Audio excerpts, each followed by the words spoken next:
Hello students, good morning everybody. Yes, કેમ છો બધા? મજામાં છો ને? સરસ. હવે આપણે આમાં આગળ જોઈએ. જે આપણું ચેપ્ટર છે ફર્સ્ટ, એમાં આપણે છેલ્લા લેક્ચરમાં દ્વિક્રિયા માટે સમક્રમી અને જૂથના નિયમનું આપણે વ્યાખ્યા જોઈએ. એના પરથી જૂથના નિયમ અને ક્રમના નિયમનું ક્યારેક કઈ શરતોના આધારે પાલન થાય કે ના થાય એ વસ્તુ ચેક કરવાની આપણે જોયું હતું.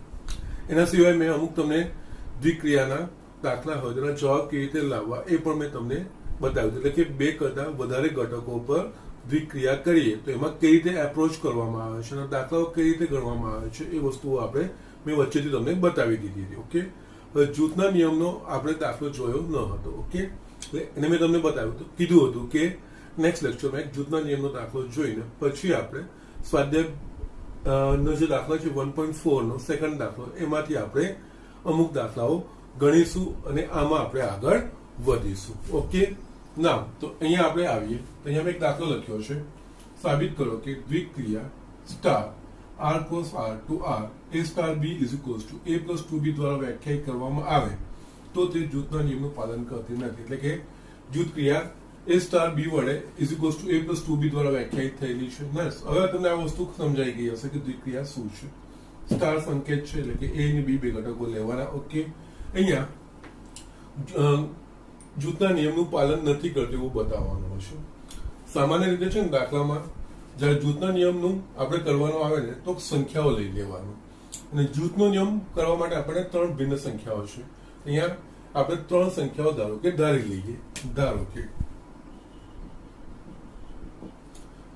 a is equals to 2, b is equals to 3 તથા c is equals to 4. અને આ સંખ્યાઓ એ વસ્તુનું ધ્યાન રાખવાનું, જે ગણ પર દ્વિક્રિયા હોય એ ગણના સભ્ય હોવું જોઈએ. અહીંયા r એટલે કે વાસ્તવિક સંખ્યાના ગણ r પર દ્વિક્રિયા વ્યાખ્યાયિત છે. તો યસ, અહીંયા આપણે વાસ્તવિક સંખ્યાઓ લઈ શકીએ. 2, 3, 4 એ વાસ્તવિક સંખ્યાઓ છે. હવે અહીંયા આપણે જૂથના નિયમ માટે a star b star c માંથી કૌંસની અદલા બદલી કરીને જવાબ સમાન આવે તો જૂથના નિયમનું પાલન કરે. આ મેં ત્રણ સંખ્યા લીધી છે તો એના માટે પહેલા આપણે a star b star c આ વસ્તુ ચકાસીએ. એટલે a બરાબર આપણે 2 લીધું છે એટલે 2 સ્ટાર 3 સ્ટાર 4. ઓકે, એટલે આનો થશે પહેલા યસ બે ઘટકો અહીંયા 3 સ્ટાર 4 ને આના સાથે સરખાવો. 3 સ્ટાર 4 ને આપણે આના સાથે સરખાઈશું તો a બરાબર 3 અને b બરાબર 4. ભલે આપણે આ રીતે લીધું છે અહીંયા, પણ એ સમયે કૌંસમાં જે ક્રિયા હોય દ્વિક્રિયા એને લઈને એનામાંથી જે જવાબ આવે પછી એને બીજા ઘટક સાથે જોડવાનું. સીધા ત્રણ ઘટકો એકબીજા સાથે જોડાશે નહીં, કારણ કે દ્વિનો મતલબ બે, એટલે એક સમયે બે ઘટક પર જ આપણે ક્રિયા કરવાની હોય અને એમાં પણ જે કૌંસમાં સાથે છે એના માટે. એટલે અહીંયા આ સમીકરણ પ્રમાણે 3 સ્ટાર 4 લખવું હશે તો એની જગ્યાએ 3 અને b ની જગ્યાએ 4, એટલે આ શું થશે 2 સ્ટાર 3 પ્લસ 2 into 4 આ વસ્તુ થશે a plus 2b. Okay, 3 plus 2 into 4 એટલે આ થશે 2 સ્ટાર 4 દુને 8 ને 3 11. ઓકે, એટલે 11. યસ, આ 2 સ્ટાર 11 મળ્યું પાછું અહીંયા આના પ્રમાણે. અહીંયા આ રીતે સરખાઈશું તો આના માટે 2 સ્ટાર 11 માટે a બરાબર 2 થશે અને b બરાબર 11 થશે. તો આનો જવાબ આ રીતે લખાશે. a બરાબર 2 એટલે આ 2 પ્લસ b બરાબર 11 છે એટલે 2 into 11 એટલે આ થશે 24. એટલે અહીંયા આપણને મળ્યું 2 સ્ટાર 3 સ્ટાર 4. આપણે એક પરિમાણ મળ્યું. એ જ રીતે અહીંયા આપણે a સ્ટાર b કૌંસ આપણે બદલીશું. સ્ટાર c આ વસ્તુની ચકાસણી કરીએ. એટલે a સ્ટાર b એટલે અહીંયા થશે આ 2 સ્ટાર 3 સ્ટાર 4. 2 સ્ટાર 3 શોધવાનો એટલે અહીંયા 2 પ્લસ 2 into 3 સ્ટાર 4 8 સ્ટાર 4 થયું. 8 સ્ટાર 4 પાછું ચકાસો તો 8 પ્લસ 2 into 4 એટલે આ થશે 16. એટલે અહીંયા આ જવાબ મળે આપણને 2 સ્ટાર 3 સ્ટાર 4 નો આ જવાબ મળ્યો. એક અને બે પરથી આપણે ચકાસીએ તો યસ, અહીંયા આ બે પરિણામો ભિન્ન મળે છે. અહીંયા 2 star 3 star 4 is not equals to 2 star 3 star 4 માટે યસ દ્વિક્રિયા ક્રમના નિયમનું પાલન કરતી જૂથના નિયમનું પાલન કરતી નથી.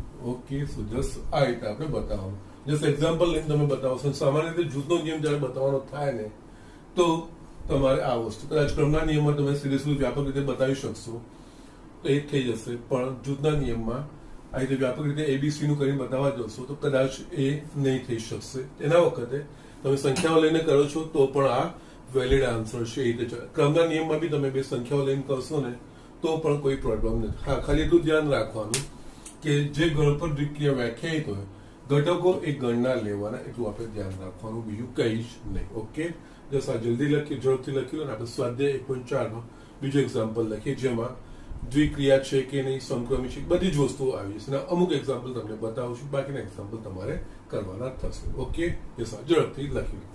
જસ સ્ટુડન્ટ્સ, મેં આ સ્વાધ્યાય 1.4 નો સેકન્ડ એક્ઝામ્પલ લખ્યો છે.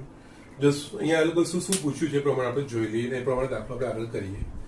નીચે દર્શાવ્યા પ્રમાણે વ્યાખ્યાયિત પ્રત્યેક ક્રિયા સ્ટાર માટે, સ્ટાર એટલે દ્વિક્રિયા માટે નક્કી કરો કે હજુ દ્વિક્રિયા નક્કી નથી થઈ, પણ સ્ટાર માટે નક્કી કરો કે તે દ્વિક્રિયા છે કે નહીં.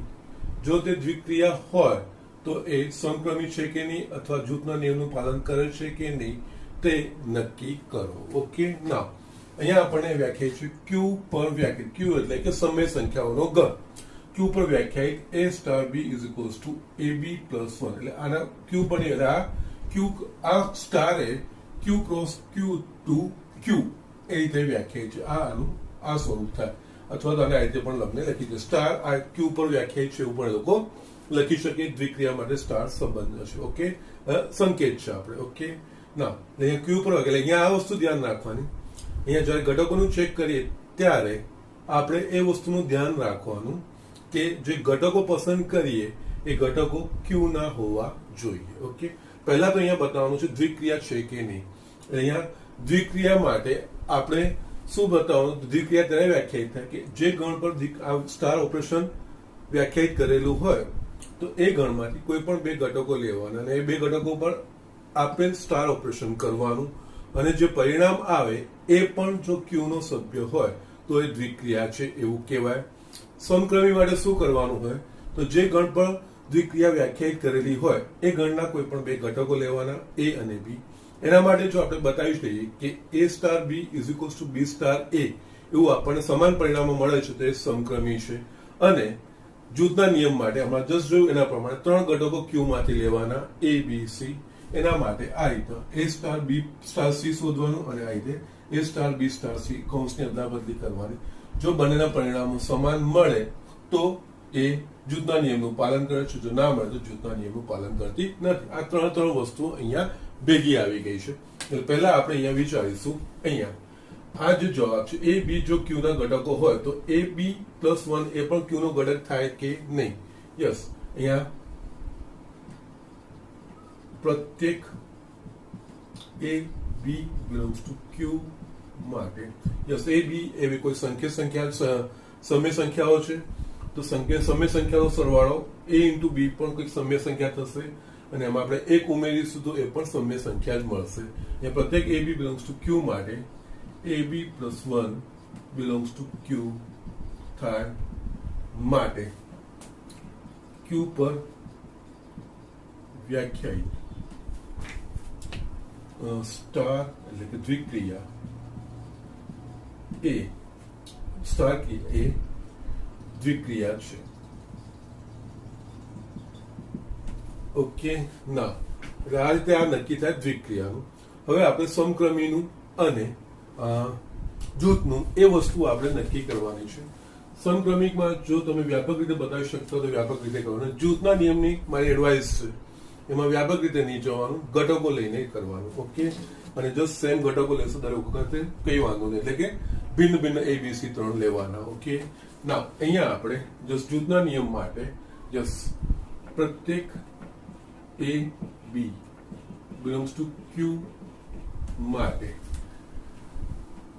એ star B is equals to શું છે અહીંયા એ બી પ્લસ 1 અહીંયા એ ઇન્ટુ બી છે એની જગ્યાએ આપણે બી ઇન્ટુ એ કરી શકીએ. અહીંયા આ વસ્તુ ક્રમનું બહુ મહત્વ છે.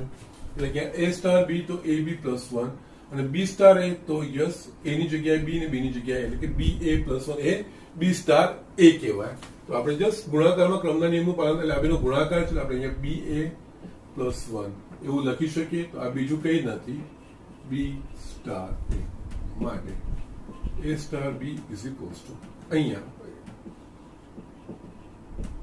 પ્રત્યેક A B belongs to Q માટે A star B is equals to B star A મળે માટે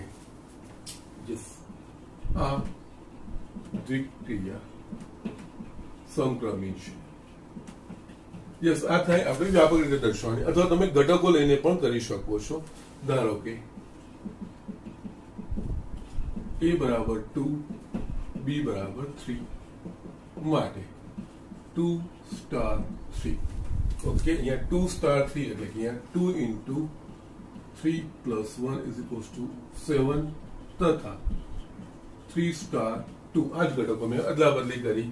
યસ અહીંયા 3 સ્ટાર 2 એટલે એની જગ્યાએ 3 ને બીજી જગ્યાએ 2 3 into 2 plus 1 is equals two 7 yes માટે અહીંયા 2 star 3 is equals to 3 star 2 માટે યસ અહીંયા આ દ્વિક્રિયા સમક્રમી છે. યસ આ રીતે અહીંયા બતાવવાનું હોય. યસ એ જ રીતે જૂથના નિયમ માટે આપણે 3 ઘટકો લઈ લઈએ. જૂથના નિયમ માટે વ્યાપક રીતે હું એડવાઇસ નથી આપતો. તમારે એના માટે વ્યાપક રીતે નહીં જવાનું, ઘટકો લઈને જ કરવાનું. ધારો કે યસ એ બરાબર 2 બી બરાબર 3 અને સી બરાબર 4 માટે યસ અહીંયા યસ આપણે અહીંયા ક્રમ લેવાનો છે. ડાયરેક્ટ અહીંયા લખશો એ સ્ટાર બી સ્ટાર સી એવું લખવાની જરૂર નથી. તમે આ રીતે પણ લખશો 2 સ્ટાર 3 સ્ટાર 4. હવે તમને બધાને ખબર પડી ગઈ હશે. પહેલા આપણે 3 સ્ટાર 4 નું સોલ્યુશન લેવાનું. 3 સ્ટાર 4 3 સ્ટાર 4 એટલે કે અહીંયા 2 સ્ટાર 3 સ્ટાર 4 એટલે કે 3 into 4 plus 1 is equals to 2 star 13 થશે. 4 તરી 12 ને 13. ના 2 સ્ટાર 13 થઈ ગયું. એટલે આ જ રીતે કરવાનું. 2 સ્ટાર 13 એટલે 2 into 13 plus 1 એટલે આપણે 27 એટલે આપણને મળે 2 સ્ટાર 3 સ્ટાર 4 આ એક પરિણામ મળ્યું. તથા જો હવે કૌંસને બદલા બદલી કરવાની 2 સ્ટાર 3 સ્ટાર 4 પહેલા આપણે 2 સ્ટાર 3 શોધવાનું. એટલે 2 સ્ટાર 3 આના પ્રમાણે એની બરાબર 2 અને બી બરાબર 3 એટલે 2 into 3 plus 1 સ્ટાર 4 એટલે 7 સ્ટાર 4 અને 7 સ્ટાર 4 એટલે એ બરાબર 7. પાછું એ રીતે એક એક કરીને દ્વિક્રિયાઓ છૂટી કરતી જોવાની, કારણ કે દ્વિક્રિયા એક સમયે બે ઘટકો પર જ ક્રિયા થશે.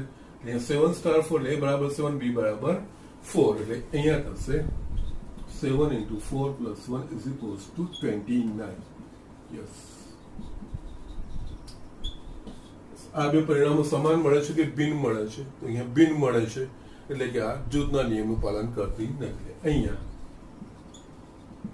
2 star 3 star 4 is not equals to 2 star 3 star 4 માટે આ ક્રિયા જૂથના નિયમનું પાલન કરતી નથી. ઓકે, જસ્ટ આ બહુ સિમ્પલ એક્ઝામ્પલ છે અને મજા આવે એક્ઝામ્પલ છે. જસ્ટ કંઈક બહુ નવું કરવાનું નથી. સ્ટ્રેટ ફોરવર્ડ મેથડ છે. એક ચોક્કસ પ્રમાણે જે પ્રોસેસ છે એના પ્રમાણે જવાનું છે ને એ પ્રમાણે જવાબ મેળવવાના છે. ઓકે, જસ્ટ આ ઝડપથી લખી લો. બીજા આપણે એકાદ બે એક્ઝામ્પલ જોઈએ અને પછી આગળની બીજી થિયરી ભણીએ. સ્ટુડન્ટ મેં અહીંયા બીજો એક એક્ઝામ્પલ લખ્યો છે, એ જ રીતનો છે. એ એક્ઝામ્પલ સેકન્ડનું જ એક્સટેન્શન છે. આપણે આ દ્વિક્રિયા આ સ્ટાર ઓપરેશન દ્વારા જે ક્રિયા દર્શાવી છે એ દ્વિક્રિયા છે કે નહીં એ બતાવવાની છે, ક્રમના નિયમનું પાલન કરે છે કે નહીં, કે જૂથના નિયમનું પાલન કરે છે કે નહીં, એ વસ્તુ અહીંયા બતાવવાની છે. ઓકે, ના અહીંયા પેલા દ્વિક્રિયા માટે જે ગણ પર આ સ્ટાર ઓપરેશન વ્યાખ્યાયિત કરેલું હોય એ ગણના બે ઘટકો લેવાના અને બે ઘટકો લઈને આપણે જે સ્ટાર ઓપરેશન પ્રમાણે જે સમીકરણ વ્યાખ્યાયિત કરેલું એના પ્રમાણે પરિણામ મેળવવાનું, અને પરિણામ પણ જો જે ગણમાંથી આ ઘટકો એ અને બી લીધા છે એ જ ગણના સભ્ય હોય તો એ દ્વિક્રિયા છે એવું કહેવાય. અહીંયા આ સ્ટાર ઓપરેશન કયા ગણ પર? ઝેડ પ્લસ એનો મતલબ કે ધન પૂર્ણાંકો. ઓકે, એટલે અહીંયા આપણે ધન પૂર્ણાંકો લેવાના, એટલે એ બી કોઈ ધન પૂર્ણાંકો હોવા જોઈએ. યસ, એ અને બી કોઈ ધન પૂર્ણાંક હોય તો બેની કોઈ પણ ધન પૂર્ણાંક ઘાત એ ધન પૂર્ણાંક જ ઘાત થશે. ઓકે, એ બહુ સ્ટ્રેટ ફોરવર્ડ છે. અહીંયા પ્રત્યેક A B belongs to Z માટે 2ab belongs to Z મળે માટે Z પ્લસ પરની આપેલ ક્રિયા દ્વિક્રિયા છે. ઓકે, ના હવે અહીંયા આપણે ક્રમના નિયમ માટે a star b is equals to b star a એવું સાબિત કરી બતાવ્યું. તો ક્રમના નિયમ જો a star b is not equals to b star a મળે તો એ ક્રમના નિયમનું પાલન કરતી નથી. એટલે અહીંયા આ તમે કોઈ ઘટકો લઈને કરો અથવા તો વ્યાપક રીતે ગુણાકાર રીતે હોય તો તમે વ્યાપક રીતે કરી શકો છો. અહીંયા પ્રત્યેક a b belongs to z plus માટે a star b is equals to 2 raised to ab. now અહીંયા a star b 2 raised to ab ક્રમનું મહત્વ છે. 2 raised to ab ની જગ્યાએ આપણે 2 raised to ba પણ લખી શકીએ, કારણ કે a ગુણ્યા b કે b ગુણ્યા a એની જ વસ્તુ, પણ ba લખીશું તો આ થઈ જશે b સ્ટાર a. અહીંયા પ્રત્યેક ab belongs to z plus માટે a star b is equals to b star a થાય માટે આપેલ દ્વિક્રિયા ક્રમના નિયમનું પાલન કરે છે. ઓકે, જસ્ટ આ રીતે આપણે લખી શકીએ. અથવા તો તમે ઘટકો લઈ લો, ધારો કે ઘટકો a અને b z પ્લસ માટે ધન પૂર્ણાંકોમાંથી લેવાના. ધારો કે a બરાબર 2 તથા b બરાબર 3 માટે જસ આ જ રીતે તમે લખી શકો. અહીંયા 2 સ્ટાર 3 a બરાબર 2 અને 3, 2 સ્ટાર 3 એનો અર્થ 2 રેઝ ટુ a બરાબર 2 ને b બરાબર 3, 2 raise to 2 into 3 2 raise to 6 થાય. તથા 3 સ્ટાર 2 માટે આના પ્રમાણે 3 સ્ટાર 2 વ્યાખ્યાયિત કરે, a બરાબર 3 અને b બરાબર 2 હવે લેવાનું. તો 2 raise to 3 into 2 2 raise to 6 માટે અહીંયા 2 star 3 is equals to 3 star 2 મળે છે માટે આપેલ દ્વિક્રિયા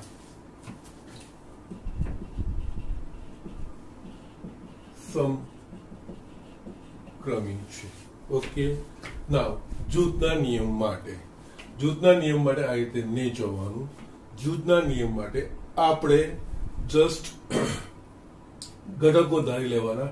જે ગણ પર વ્યાખ્યાયિત હોય એ ગણના આપણે 3 ઘટક લેવાના. આ ક્રિયા z પ્લસ પર એટલે કે ધન પૂર્ણાંકો પર વ્યાખ્યાયિત છે. અહીંયા 3 ધન પૂર્ણાંકો લેવાના. ધારો કે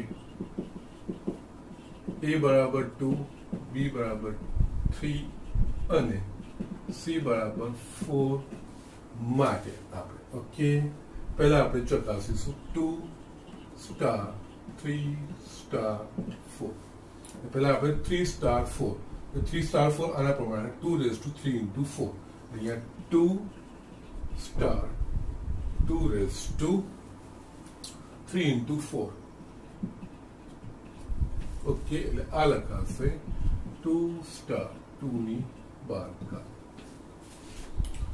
ઓકે, નાવ નેક્સ્ટ આપણે જોવાનું છે 2 into 2 star 2 raised to 12 ઘાત. એ આપણે અહીંયા a બરાબર 2 લેવાનું અને b બરાબર 2 ની 12 ઘાત લેવાની. એના પ્રમાણે અહીંયા 2 raised to a બરાબર 2 છે એટલે 2 into b બરાબર 2 ની 12 ઘાત એટલે b ની 2 ની 12 ઘાત એટલે આ થશે 2 2 ની 13 ઘાત. આ રીતે આપણે લખી શકીશું. આપણા પાસે 2, તમારે કિંમત શોધવાની કોઈ જરૂર નથી. યસ, આ પરિણામ 1 આવ્યું. ઓકે, તથા 2 star 3 star 4 2 star 3 star 4 માં જસ્ટ પહેલું કૌંસમાં 2 star 3 2 star 3 એટલે a બરાબર 2 અને b બરાબર 3 લઈને અહીંયા આપણે વ્યાખ્યાયિત કરવાનું. એટલે આ થશે 2 raised to 2 into 3 stars 4. Okay, એટલે આ થશે 2 ની 6 ઘાત સ્ટાર 4. યસ, હવે પાછું આવી ગયું. અહીંયા a બરાબર 2 ની 6 ઘાત અને b બરાબર 4 એ વસ્તુ આપણે લેવાની છે. એટલે અહીંયા 2 raised to a બરાબર 2 ની 6 ઘાત અને b બરાબર 4. અગેન આપણે આને હજુ પણ સાદું 2 raised to 6 આની જગ્યાએ 2 નો વર્ગ લખાશે એટલે 2 raised to 8 આવું લખાશે. અહીંયા 2 star 4. યસ, જવાબ કોઈ શોધવાની જરૂર નથી. હવે આ બંને સમાન છે કે અલગ અલગ છે? યસ, ઓબ્વિયસલી આ બંને અલગ અલગ છે. ઓકે, એટલે અહીંયા 2 star 3 star 4 is not equals to 2 star 3 star 4 થાય માટે આપેલ દ્વિક્રિયા જૂથના નિયમનું પાલન કરતી નથી. ઓકે, એકદમ સિમ્પલ છે ને કઈ દાળ નથી મારવાની. બહુ જ આખા ચેપ્ટરમાં કદાચ આ સિમ્પલેસ્ટ પાર્ટ હશે. યસ, આ રીતે આપણે અહીંયા ચકાસણી કરવાની હોય છે. આ રીતના એક્ઝામ્પલ પૂછાઈ પણ શકે છે. એટલે આને થોડું લાઇટલી પણ લેવાની જરૂર નથી. પણ અહીંયા ખાસ ધ્યાન રાખવાનું, જેના જે ગણ પર વ્યાખ્યાયિત હોય ગણના લેવાના અને અહીંયા દ્વિક્રિયા 2 કરતા વધારે ઘટક પર હોય ત્યારે એનો ઉપયોગ શું થાય, એ સ્ટાર બી અને બી સ્ટાર એનો અર્થ શું થાય એ બી આપણે સમજવાનું. એ પ્રમાણે ઘટકો બદલાય. એ સ્ટાર બી અને બી સ્ટાર ક્રમ બદલાય છે તો જમણી બાજુ પણ એ પ્રમાણે ક્રમ બદલાવો જોઈએ. એ વસ્તુનું ખાસ આપણે ધ્યાન રાખવાનું. ઓકે, આમાં હજુ પણ એક એક્ઝામ્પલ બતાવીને પછી આપણે બીજી વસ્તુઓ જોઈએ. યસ, આ સેકન્ડનો છેલ્લો એક્ઝામ્પલ મેં લખ્યો છે, આપણે જોઈ લઈએ. આ પણ આપણે આપેલ ક્રિયા દ્વિક્રિયા છે કે નહીં બતાવવાનું. જૂથના ક્રમના નિયમનું આપણે ચકાસણી કરવાની છે. યસ, અહીંયા ધ્યાન આપવાનું છે કયા ગણ પર વ્યાખ્યાયિત છે ક્રિયા. અહીંયા તો કે r -1 એટલે કે -1 સિવાયની બાકી બધી જ વાસ્તવિક સંખ્યા આપણે જોઈ શકીએ. a upon b +1 છે. જો b બરાબર -1 લઈશું તો આ અવ્યાખ્યાયિત પદ આવશે, પણ અહીંયાથી એને બાદ કરી નાખ્યું એટલે આ વ્યાખ્યાયિત થશે. ઓકે, નાવ અહીંયા દ્વિક્રિયા આપણે વ્યાખ્યાયિત કરી હોય તો a b belongs to r -1 હોય તો એનું પરિણામ પણ r -1 થાય. એટલે કે કોઈ વાસ્તવિક સંખ્યા આપણને મળે એવું આપણે જો બતાવી દઈએ તો આપણે આ એક દ્વિક્રિયા છે એવું આપણે કહી શકીશું. ઓકે, ના અહીંયા જે સ્ટુડન્ટ એકચ્યુઅલી આ એક્ઝામ્પલમાં જસ્ટ તમારે એક બુકમાં દ્વિક્રિયા વ્યાખ્યાયિત થાય છે એવું કહી દીધું છે. અહીંયા દ્વિક્રિયા ચેક કરવાનું થાય તો અહીંયા આ વસ્તુની ચકાસણી કરવાની. a અને b જો r -1 હોય તો a અપન પ્રત્યેક a b belongs to માટે r -1 માટે a upon b +1 નો જે જવાબ આવે એ પણ r -1 માં હોવો જોઈએ. પણ અહીંયા છે ને એક જો ચકાસણી કરીએ આના બરાબર -1 લઈએ, જસ્ટ એ શક્ય બને છે કે નહીં એ વસ્તુ ચકાસીએ. અહીંયા ધારો કે a upon b +1 is equals to -1 માટે આપણે લખીએ a બરાબર -b -1 એટલે a plus b બરાબર -1. આનો અર્થ શું થાય, જ્યારે a અને b બેનો સરવાળો -1 થાય ત્યારે આ દ્વિક્રિયાનું પરિણામ -1 મળે. તો અહીંયા a is equals to 1 તથા b બરાબર -2 માટે ઉપરની શરતનું પાલન થાય. a બરાબર 1 અને a b બરાબર -2. યસ, r -1 એટલે આ બંને ઘટકો આનામાં છે, પણ આ a બરાબર 1 તથા b બરાબર -2 લેશું ત્યારે આપણને જવાબ મળશે આનો -1. એ આ ગણમાં એકચ્યુઅલી નથી, પણ એનો જવાબ મળે છે. એકચ્યુઅલી આ દ્વિક્રિયા ના કહેવાય, પણ આ તો જસ્ટ તમને બતાવવા માટે કે એકચ્યુઅલી નથી, પણ તમારી ચોપડીમાં એના જવાબ આપેલા છે, એના પ્રમાણે દ્વિક્રિયા થાય છે એવું સ્વીકારીને ચાલવું પડશે. બટ ટેકનિકલી જોઈએ તો જે વ્યાખ્યા છે એ રીતે જો a અને b ને આ ગણમાંથી પસંદ કરીએ અને એના પર આપેલી સ્ટાર ઓપરેશન આપણે કરીએ અને એનું પરિણામ પણ જે આવે એ પણ આ ગણનો સભ્ય થાય તો એ દ્વિક્રિયા છે એવું આપણે કહી શકીએ. પરંતુ અહીંયા a બરાબર 1 લઈશું અને b બરાબર -2, જે r -1 છે, એ બે વસ્તુઓ લઈશું અને આના પર દ્વિક્રિયા કરીશું, આપણને પરિણામ -1 મળે છે, જે આ ગણનો ઘટક નથી. એકચ્યુઅલી દ્વિક્રિયા વ્યાખ્યાયિત ના થાય. તો જસ્ટ સાઈડમાં તમે આ લખી રાખી શકો છો. જસ્ટ ઇટ ઇઝ માય જે એપ્રોચ થવો જોઈએ એ વસ્તુ અહીંયા આપણે કહીએ. એટલે અહીંયા એ બરાબર ઓપન શોધ માટે a બરાબર 1 તથા b બરાબર -2 માટે a star b is equals two -1 મળે, પરંતુ -1 does not belongs to r -1 માટે દ્વિક્રિયા વ્યાખ્યાયિત ન થઈ શકે. એકચ્યુઅલી આ વસ્તુ હોવી જોઈએ, પણ જસ્ટ આ તમે સાઈડમાં નોટ તરીકે લખી શકો છો. તમારી બુકમાં આનો જવાબ તમને આપ્યો છે. ઓકે, કારણ કે પ્રત્યેક a b બિલોંગ્સ ટુ જે ગણ પર દ્વિક્રિયા આપેલ સ્ટાર ઓપરેશન વ્યાખ્યાયિત હોય એમાંથી આપણે ઘટકો લઈને પરિણામે જે આ સ્ટાર ઓપરેશન આપણે કરીએ એ ઘટકોને લઈને અને એનું પરિણામ આવે એ પણ આ ગણનો સભ્ય હોવું જોઈએ, તો જ દ્વિક્રિયા કહેવાય, બાકી ના કહેવાય. અહીંયા આ જે પરિણામ મળે છે એ બરાબર 1 અને b બરાબર -2 માટે 1 અને -2 બંને આના ઘટકો છે અને એના માટે આ પરિણામ આપણને જે મળે છે એ -1 છે અને એ r -1 નો ઘટક નથી. પરંતુ હવે આપણે દ્વિક્રિયા મળે છે એવું સ્વીકારીને ચાલી, કારણ કે તમારી બુકમાં આના આન્સર આપેલા છે. ઓકે, તો જસ્ટ આ ઇન્ફોર્મેટિવ છે, જસ્ટ તમે આ ધ્યાનમાં રાખી શકો છો. અહીંયા આપણે આ વસ્તુ જોઈએ. અહીંયા આપણે સમક્રમી અને જૂથના નિયમનો આપણે વિચાર કરીશું. ઓકે, સમક્રમી અને જૂથના નિયમના માટે સામાન્ય રીતે આ રીતે અટપટા પદ લાગતા હોય ને તો બે ભિન્ન સંખ્યાઓ લઈ લેવાની. એટલે અહીંયા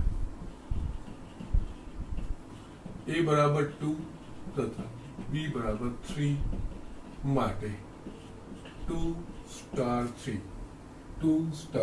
3. ઓકે, 2 સ્ટાર 3 માટે અહીંયા a બરાબર 2 અને b બરાબર 3 લેવાના. 2 છેદમાં 3 + 1 2/4 is equals to 1/2 અને 3 star 2 a star b star a લીધું છે. 3 સ્ટાર 2 માટે a બરાબર 3 થશે અને b બરાબર 2 થશે. તો અહીંયા 3/2 + 1 એટલે 3/3 is equals to 1. બંને પરિણામો સમાન છે કે ભિન્ન છે? ભિન્ન છે. ઓકે, માટે અહીંયા 2 star 3 is not equals to 3 star 2 માટે આપેલ ક્રિયા, અહીંયા હું દ્વિક્રિયા પણ નથી લખતો, આપેલ ક્રિયા સમક્રમી નથી. ઓકે, એ જ રીતે જૂથના નિયમ માટે આપણે 3 ઘટકો લઈએ. ધારો કે a બરાબર 2, b બરાબર 3 અને c બરાબર 4 માટે 2 સ્ટાર 3 2 સ્ટાર 3 સ્ટાર 4. ઓકે, એટલે અહીંયા 2 સ્ટાર પહેલા 3 અને 4 એટલે 3 છેદમાં 4 + 1 is equals to 2 star 3/5. Again આ બે વચ્ચેનું સ્ટાર ઓપરેશન, એટલે આના માટે a બરાબર 2 કહેવાય અને b બરાબર 3/5. એટલે આ 2/3/5 + 1. યસ, 5 દશા નીકળશે, ઉપર જશે એટલે અહીંયા 10/3 + 5 10/5 8 5 4 એટલે આપણને મળે 2 સ્ટાર 3 સ્ટાર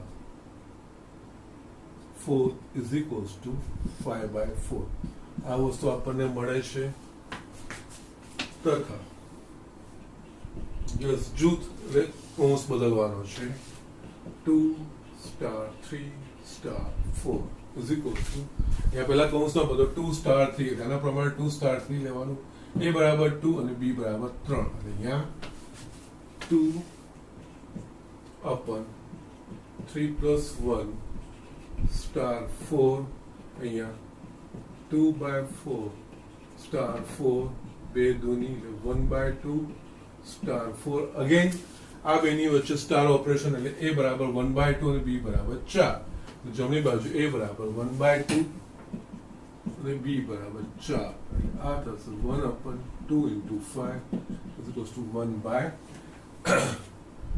મળે આપણને 2 સ્ટાર 3 સ્ટાર 4 યસ સર આ બંને પરિણામો સમાન છે કે ભિન્ન છે તો યસ ભિન્ન છે એટલે જૂથના નિયમનું પાલન કરતું નથી અહીંયા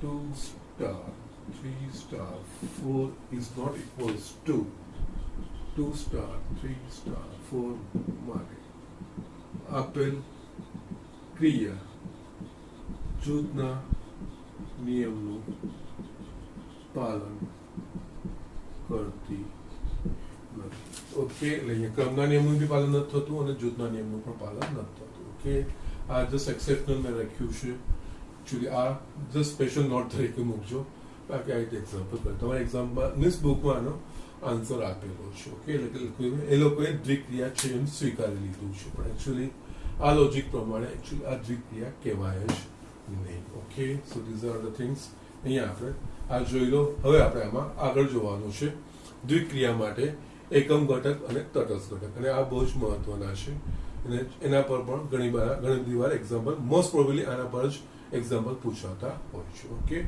જસ્ટ લખી લો આપણે આગળ જોઈએ સ્ટુડન્ટ્સ આપણે અહીંયા આગળ દ્વિક્રિયા માટેના એકમ ઘટક અને તટસ્થ ઘટક વિશે આપણે મીન્સ તટસ્થ ઘટક અને વ્યસ્ત ઘટક વિશે આપણે વાત કરવાની છે ઓકે ના અહીંયા એ સમજતા પહેલા આપણે સરવાળા અને ગુણાકારના તટસ્થ ઘટક આપણને ખબર છે કે પ્રત્યેક a belongs to R માટે a plus 0 is equals to 0 plus a is equals to a થાય તથા પ્રત્યેક a belongs to R માટે a ગુણ્યા 1 is equals to 1 ગુણ્યા a is equals to a થાય આના પરથી આપણે શું તારણ પર આવતા હતા કે સરવાળાની પ્રક્રિયા માટે વાસ્તવિક સંખ્યાઓના સરવાળાની પ્રક્રિયાઓ માટે શૂન્ય એ તટસ્થ ઘટક છે અને વાસ્તવિક સંખ્યાના ગુણાકાર માટે એક એ તટસ્થ ઘટક છે કે એકમ ઘટક છે એવું આપણે કહેતા હતા ઓકે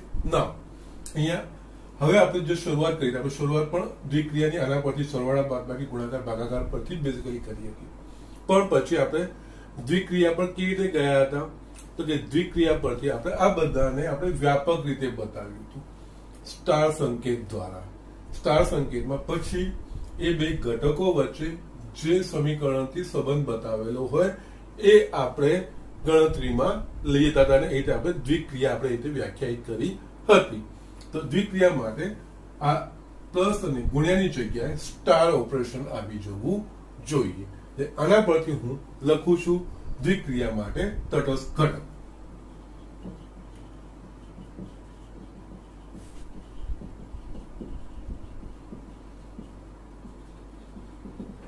ઓકે દ્વિક્રિયા માટે કોઈ તટસ્થ ઘટક જસ્ટ વ્યાખ્યા લખું છું તમને સમજાઈ જશે આના પરથી આ લોજિક પરથી છે અહીંયા આપણે પ્લસ ગુણ્યા બધું અલગ બતાવીએ જ્યારે સ્ટાર ઓપરેશન લઈએ દ્વિક્રિયા લઈએ એટલે આપણે વ્યાપકતાની રીતે દર્શાવવાનું આ બધાની જગ્યાએ આપણે સ્ટાર લઈ લઈએ છીએ ઓકે જો ગણ એ પરની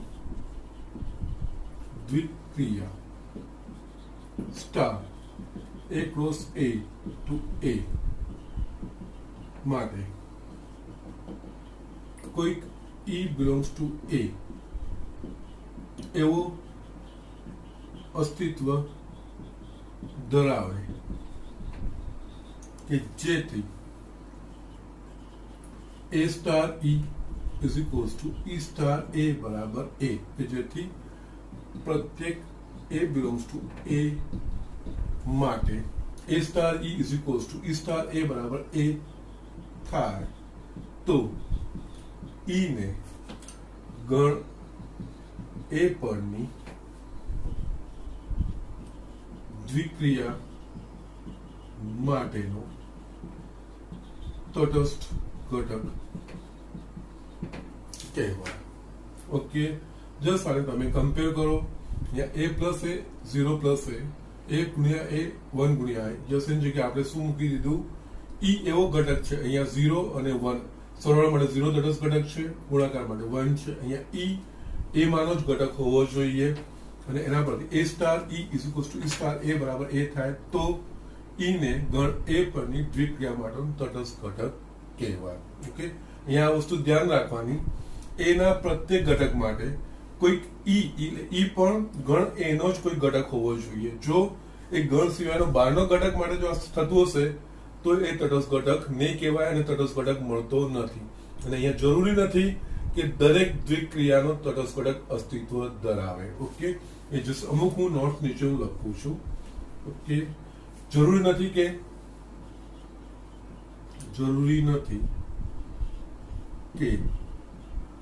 પ્રત્યેક દ્વિક્રિયાનો તટસ્થ ઘટક અસ્તિત્વ ધરાવે. ઓકે, આના સિવાય જો તટસ્થ ઘટક અસ્તિત્વ ધરાવે તો તે અનન્ય હોય અને એ ગણનો જ સભ્ય હોય. જો કોઈ દ્વિક્રિયા માટે તટસ્થ ઘટક અસ્તિત્વ ધરાવતો હોય તો તે અનન્ય હોય. એટલે અનન્ય હોય એનો મતલબ અહીંયા તમે એની કિંમત બદલો એના પ્રમાણે આ બદલાય નહીં. એની કિંમત તમે એ જગ્યાએ લો બી લો તો બી સ્ટાર ઈ બરાબર બી થાય, સી સ્ટાર ઈ પ્રમાણે અથવા તો ઈ સ્ટાર સી પ્રમાણે પણ સી જ થાય એવું થવું જોઈએ. દરેક માટે એક જ બદલાવ, જેમ સંખ્યા બદલાય એ પ્રમાણે આ ઘટક એ અનન્ય હોવો જોઈએ. બધા માટે એક સરખો જ એપ્લાય થવો જોઈએ. અને આના પરથી એક બીજી વસ્તુ આપણે જસ્ટ કાઢીએ. તટસ્થ ઘટક અહીંયા શાનું પાલન કરે છે? ક્રમના નિયમો. એટલે આના પરથી આ વાત એ પણ કહી શકીએ, જો દ્વિક્રિયા સમક્રમી હોય તો જ એનો તટસ્થ ઘટક અસ્તિત્વ ધરાવે, બાકી અસ્તિત્વ ધરાવે નહીં. ઓકે, કારણ કે આ બંનેનું શરત. અને અહીંયા તમે જ્યારે પણ તટસ્થ ઘટક શોધો ત્યારે ફક્ત A સ્ટાર E બરાબર A પરથી E શોધવાનું એવું નહીં કરવાનું, બંને ચકાસવાનું. E સ્ટાર A પણ અને એ બંનેના જવાબ એ થાય એ રીતનો બંનેમાં E સામાન્ય મળવો જોઈએ. જે મોસ્ટ ક્યારેક ઉતાવળમાં ભૂલ થાય છે, આપણને A સ્ટાર E બરાબર A મળે પણ અમુક ક્રિયામાં E સ્ટાર A બરાબર A ના પણ મળે. એવું જરૂરી નથી પણ શક્યતાઓ છે. એવા દાખલાઓ પણ હશે કે જેમાંથી આપણને A સ્ટાર E બરાબર A મળશે પરંતુ E સ્ટાર A બરાબર A ના મળે. તો યસ, ત્યારે તટસ્થ ઘટક અસ્તિત્વ ધરાવતો નથી. બંને ક્રમના નિયમનું પાલન. એટલે આમાં અર્થ રીતે એ બી કહેવાય કે ક્રમના નિયમનું પાલન થવું જોઈએ. ક્રમના નિયમનું પાલન થતું હોય તો જ, કારણ કે આ વસ્તુ થઈ ગઈ એટલે કે આ ક્રમનો નિયમ થવો જોઈએ. એટલે અહીંયા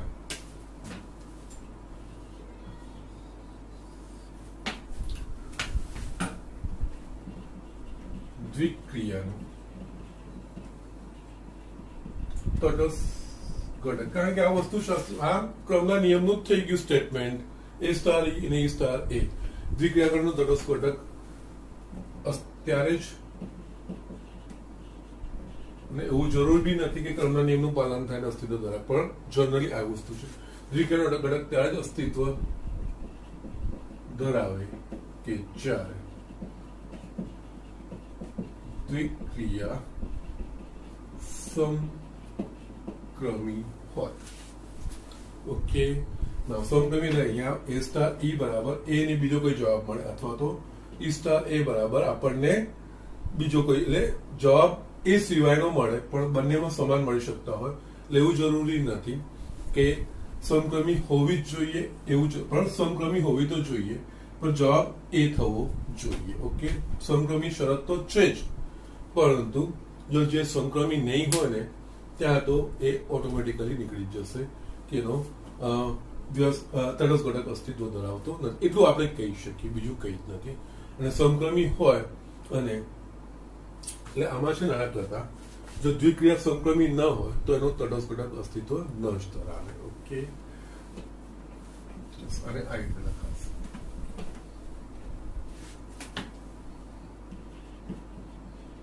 જો દ્વિક્રિયા સમક્રમી ન હોય તો તેનો તટસ્થ ઘટક અસ્તિત્વ ન ધરાવે. બાકી ઘણી વાર સમક્રમી હશે છતાં પણ તટસ્થ ઘટક ના આવ્યા, કારણ કે બેનું સ્ટાર ઓપરેશન એ સિવાયની બીજી કોઈ કિંમત આવી શકતી હોય. ઓકે, તો આ વસ્તુ અહીંયા આપણે સ્ટેટમેન્ટ આ રીતે લખી શકીએ. એડિશનલ મેં લખ્યા છે એ વસ્તુનું તમારે ધ્યાન રાખવાનું છે. ઓકે, ના આના પરથી છે ને તટસ્થ ઘટક માટે જસ્ટ બેઝિક એક્ઝામ્પલ છે તમારા ઉદાહરણના, એ જોઈ લઈએ એટલે થોડું તમને વધારે એમાં સમજ મળશે. અને આના પરથી આપણે વ્યસ્ત ઘટક તરફ આપણે આગળ વધીએ. યસ, અહીંયા આપણે એક એક્ઝામ્પલ છે, જોઈ લઈએ. સાબિત કરો કે 0 એ r પર સરવાળા માટે તટસ્થ ઘટક છે અને 1 એ r પર ગુણાકાર માટે તટસ્થ ઘટક છે. દ્વિક્રિયાઓ બાદબાકી r cos r to r ભાગાકાર r સ્ટાર એટલે કે શૂન્યતર વાસ્તવિક સંખ્યાઓથી r સ્ટાર માટે તટસ્થ ઘટકનું અસ્તિત્વ નથી. ઓકે, ના અહીંયા તટસ્થ ઘટક એટલે આપણે એક જે ગણ પર આ ગાણિતિક પ્રક્રિયા વ્યાખ્યાયિત હોય, r પર સરવાળો એટલે અહીંયા r પર સરવાળો એટલે r માંનો કોઈ ઘટક એવો લઈએ કે કોઈ પણ સંખ્યામાં એ ઉમેરીએ તો આપણને એની એક સંખ્યા મળે તો એનો તટસ્થ ઘટક કહેવાય. તો યસ, અહીંયા બહુ સિમ્પલ વસ્તુ છે. અહીંયા પ્રત્યેક a belongs to r માટે અહીંયા સરવાળાની પ્રક્રિયા આપણે આગળ લખી હતી. સરવાળો a સ્ટાર b એટલે કે a પ્લસ b, એટલે અહીંયા પ્રત્યેક a belongs to r માટે a plus 0 is equals to 0 plus a is equals to a થાય. એટલે કે યસ, આ વાસ્તવિક સંખ્યાનો સરવાળા માટે આપણને શૂન્ય એવો મળે કે કોઈ પણ સંખ્યામાં ઉમેરીશું આપણને એ જ મળે. માટે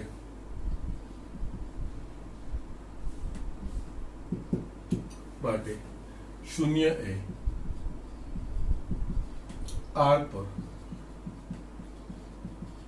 સરવાળા માટે તટસ્થ ઘટક છે.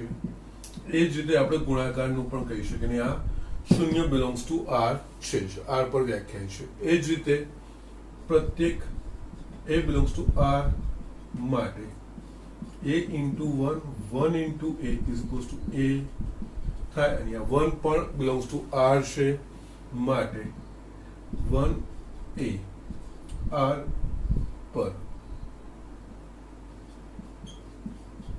ગુણાકાર માટે તટસ્થ ઘટક છે. હવે આપણે r પર બાદબાકી વ્યાખ્યાયિત કરીએ તો કોઈ સંખ્યામાંથી જે તે ઘટક બાદ કરીએ અને જે તે ઘટકમાંથી એક સંખ્યા બાદ કરીએ તો સમાન પરિણામ આવે પ્રત્યેક માટે. એવું શક્ય બનશે તો કે એવું શક્ય બનશે નહીં. એટલે અહીંયા પ્રત્યેક a belongs to r માટે કોઈ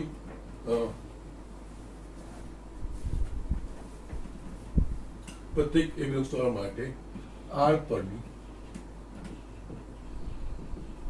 બાદબાકીની ક્રિયા માટે કોઈ e belongs to r એવો ન મળે કે જેથી a minus e બરાબર e minus a થાય. આપણે એવું મેળવી જ નહીં શકીશું કે જે બધા માટે કોમન રહી શકે, અને આ રીતે બાદબાકી કરીશું તો એ, અને આપણને ખબર છે કે બાદબાકી ક્રમના નિયમનું પાલન નથી કરતી. યસ, એટલે ક્રમના નિયમનું પાલન નથી કરતી એટલે આ વસ્તુ તમારે ત્યાં જ આવી ગઈ, તટસ્થ ઘટક અસ્તિત્વ ના ધરાવે. ઓકે, માટે યસ, આ પરની બાદબાકીની ક્રિયા માટે તટસ્થ ઘટક અસ્તિત્વ ન ધરાવે. ઓકે, એ જ રીતે ભાગાકાર માટે એટલે કે આપણને કોઈક એવી સંખ્યા મળવી જોઈએ કે જેનાથી a ભાગ્યા e બરાબર e ભાગ્યા a એક સમાન, a ભાગ્યા e બરાબર a અને e ભાગ્યા a બરાબર a મળે એવી કોઈક સંખ્યા આપણને મળવી જોઈએ. કારણ કે 1 પણ લઈશું તો a upon 1 a થશે, પરંતુ e upon a ક્રમના નિયમ પ્રમાણે e સ્ટાર a માટે 1 upon a થશે. બંનેમાં સમાન જવાબ મળતા નથી. ઓકે, અને આપણને એ પણ ખબર છે કે ભાગાકારની પ્રક્રિયા એ સમક્રમી નથી. એટલે સમક્રમી ના હોય ત્યાં પતી જાય. પછી સમક્રમીમાં પછી આપણે ચકાસણી કરવાની આવે, પણ જો ના હોય તો ત્યાં તટસ્થ ઘટક નથી જેવું આપણે કહી શકીએ. ઓકે, એ જ રીતે પ્રત્યેક a belongs to R માટે R પરની ભાગાકારની ક્રિયા માટે કોઈ e belongs to R star એવો ન મળે કે જેથી અહીંયા a સ્ટાર e એટલે કે a ભાગ્યા e is equals two e star a એટલે કે e ભાગ્યા a થાય માટે R સ્ટાર પરની ભાગાકારની ક્રિયા માટે તટસ્થ ઘટક અસ્તિત્વ ધરાવતો નથી. આ રીતે બધી જે આપણે ભણ્યા એના પરથી આ વસ્તુ આપણે લખીશું. હવે છે ને આમાં એક નોટ મારે તમને બતાવી છે. આપણે કહીએ છીએ કે R પરના સરવાળા માટે તટસ્થ ઘટકનું અસ્તિત્વ છે. હવે n પરનો સરવાળો હોય એટલે કે પ્રાકૃતિક સંખ્યાના ગણ n પર જો સરવાળો વ્યાખ્યાયિત કરીએ તો એના માટે તટસ્થ ઘટક મળે તો કે ના મળે, કારણ કે શૂન્ય does not belongs to n. એટલે અહીંયા તટસ્થ ઘટક એવો જોઈએ કે જેના પર વ્યાખ્યાયિત, જે ગણ પર દ્વિક્રિયા વ્યાખ્યાયિત હોય એ ગણમાંનો સભ્ય હોવો જોઈએ, અને એના માટે સ્ટાર ઓપરેશન કે a star e is equals two e star a બરાબર a થાય એવો e થવો જોઈએ. દાખલાઓમાં આ બધું કેવી રીતે શોધાશે આપણે નેક્સ્ટ આપણે રિયલ એક્ઝામ્પલ કરીશું ત્યારે તમને આ વધારે સારી રીતે ખબર પડશે. પણ હાલ પૂરતું અહીંયા એક આ નોટ લખશો. યસ, n પરની સરવાળાની ક્રિયા માટે કોઈ તટસ્થ ઘટક અસ્તિત્વ ન ધરાવે, કારણ કે પ્રત્યેક a belongs to n માટે a plus 0 is equals to 0 plus a બરાબર a થશે, પરંતુ 0 does not belongs to n. Okay, એટલે આ જસ્ટ ધ્યાન રાખવાનું. ના કે હું તમને કહેતો આવ્યો છું કે વિધેયમાં જે ગણ પર વ્યાખ્યાયિત શરૂઆત થઈ છે, પ્રદેશ સપ્રદેશ શું છે એના પર ધ્યાન રાખવાનું. પ્રદેશ સપ્રદેશ બદલાય પ્રમાણે એક એક અને વ્યાપના સંદર્ભ બદલાતા જાય, પ્રતિવિધેયના સંદર્ભો બદલાતા જાય, વ્યસ્ત સંપન્નતાના સંદર્ભો આપણે બદલાતા જાય. એ જ રીતે અને આ દ્વિક્રિયા એ બીજું કંઈ નહીં, વિધેયનું એક્સટેન્શન છે.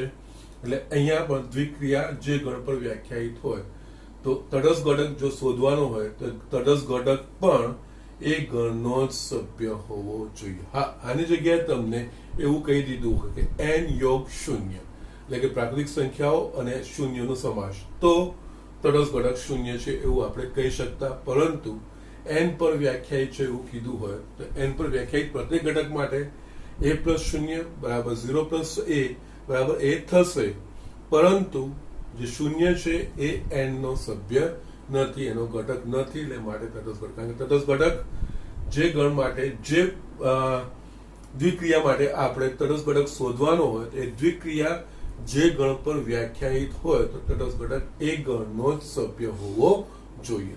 નાની નાની વસ્તુઓ છે પણ આ વસ્તુઓ તમારે ધ્યાન રાખવાની હોય. ઓકે, એટલે આ જસ્ટ ઝડપથી જોઈ લો, લખી લો, અને તમારે આજે સ્વાધ્યાય 1.4 એક્ઝામ્પલ સેકન્ડ ને એક્ઝામ્પલ થર્ડ આ બે વસ્તુ મને કરીને બતાવવાના છે. ઓકે, એ તમારું હોમવર્ક થશે. એટલે આજનું હોમવર્ક યસ સ્વાધ્યાય 1.4 માં એક્ઝામ્પલ સેકન્ડ અને એક્ઝામ્પલ થર્ડ આ બે તમારે કરવાના છે. ઓકે, બાકીનું આપણે બીજા એક્ઝામ્પલ હું તમને બતાવીને હજુ પણ મારે તમને વ્યસ્ત ઘટક મારે બતાવવાનો છે. જસ્ટ એના માટે થોડો સમય જોઈશે અને આજનો સમય થઈ ગયો છે. ઓકે, સો તો અહીંયા હું આજનું લેક્ચર પૂરું કરું છું. કાલે હું તમને વ્યસ્ત ઘટક બતાવીને પછી આ તટસ્થ ઘટક વ્યસ્ત ઘટક કેવી રીતે શોધાય એના એક્ઝામ્પલ જોઈશું. અમુક બીજા ટ્રીક કે એનો થોડા સ્વાધ્યાયના દાખલાઓ છે, સમક્રમી જૂથના કે બીજા કોઈ દાખલાઓ, એ આપણે કાલે આગળ જોઈશું. Okay, that's it.